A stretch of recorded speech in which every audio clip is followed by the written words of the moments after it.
Joymode Performance Booster is getting a lot of attention lately, especially online where influencers and flashy ads make it seem like the ultimate solution for boosting male performance and enhancing intimacy, but is it really worth the hype? In this review, we're cutting through the noise to take a closer look at what Joymode actually offers.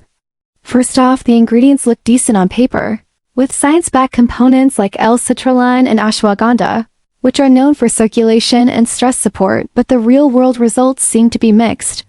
Some users report increased energy and noticeable improvements, while others say the effects were mild or even unnoticeable. It's important to note that it's sold on Amazon, which can be a good sign for product legitimacy due to strict listing rules, but also opens the door for fake reviews and inflated ratings. And with so many affiliate marketers pushing it hard, it's clear that a lot of the online buzz might be more about commission than real results.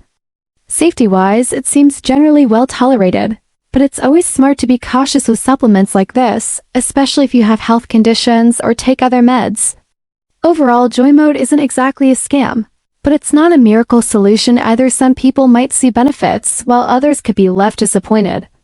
It's one of those products where personal experience really varies, so jumping in just because it's trending might not be the smartest move.